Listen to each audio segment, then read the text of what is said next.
Recently, I was reading a book, and in one of the chapters, the events that were described, they sounded extremely familiar.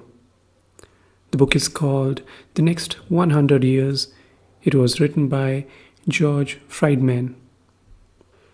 And those of you who don't know, the book is all about predictions in the next 100 years in the 21st century in the major geopolitical events and trends.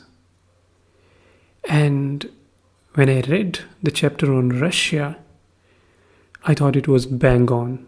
It was so accurate and so precisely the author had described the whole situation. I couldn't believe it. Mind you, the book was written in the year 2009, and seeing the way all the events have turned out in 2022, it was quite surprising. Now, what was there in that chapter or in that book? Let me talk about that. So, in that chapter called Russia, the author argues that the Russian question, it still remains unresolved, and it will lead to many conflicts in the future. Remember, this was 2009 and US was still fighting war on terror, and many believed that the next few decades or years, they're going to be about the conflict between the West and the Islamic world. But here, Friedman disagrees.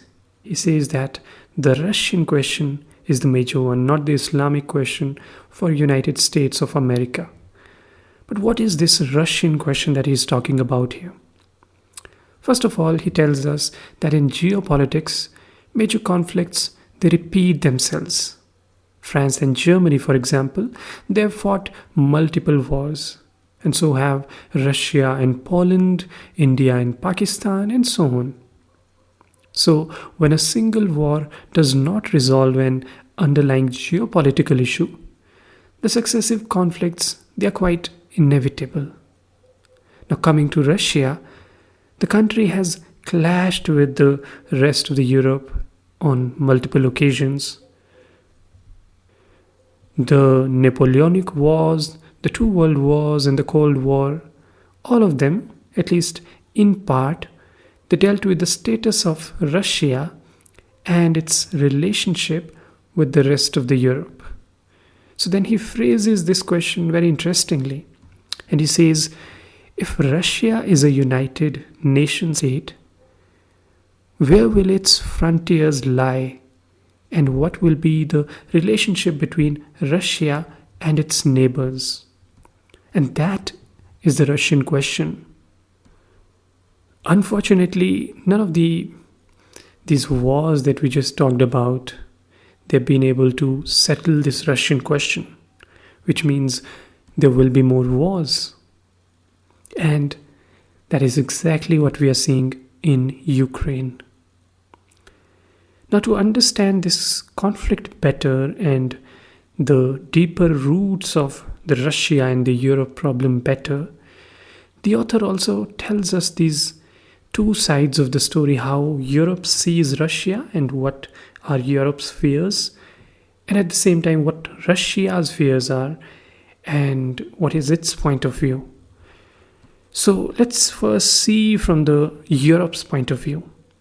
For Europe, the very existence of a united Russia, whether in the form of Soviet or in some other form, it poses a threat. Russia is a huge, vast region with significant population, but it has two important assets. First is land, and second is natural resources. As such, you will see there's always some kind of temptation in the European powers. They see an opportunity to increase their size and wealth, and they want to expand towards the east, that is the east of Europe, towards Russia. And similarly, Russia also sees the opportunity to expand towards the west, which is again in the east of Europe. And that's why Europe has this fear that Russia might want to expand towards Europe. But there is an interesting problem that Europe faces. And this problem is recently created by Russia. Because of Russia's limited infrastructure and technology, it's not really a rich country like Europe, like the countries in the Europe, I mean. So Russia relies heavily on the oil and gas exports, and that's how it builds its economy. Now, what this has done is, this has created Europe's energy dependency on Russia. Therefore, on one hand, Europe would like to expand its influence towards the east, towards Russia by the help of NATO, with the help of EU. But it cannot afford to have a major crisis going on in Russia. So this puts additional pressure on the European powers, and they are always concerned about Russia's misadventures. Now, what about Russia? What does Russia fear? Now, Friedman tells us that Russia's vulnerabilities or its fears, they lie in its major weakness, which is its borders, and particularly its borders in the north and west.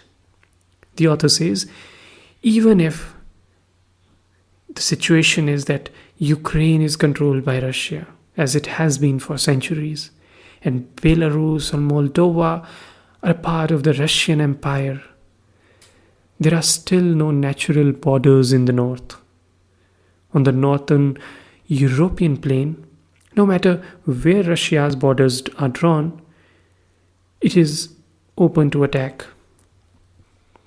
So Russia fears that on the northwestern side, it is always vulnerable, and if the presence of NATO or European Union or any of its allies continues to grow, then that will be a major risk for Russia. Now, what does Russia do? How does Russia respond to these fears and vulnerabilities? Russia, Friedman predicts, is going to turn to its strengths. And the only physical advantage that Russia have is its geographical depth. So the farther west into the Europe its borders can extend, the farther conquerors have to travel to reach Moscow. So Russia is always pressing westward towards Europe, and therefore, although you might think that Russia's actions in its expansion are purely aggressive, but they are much more defensive in some ways. So there are multiple sides to this problem.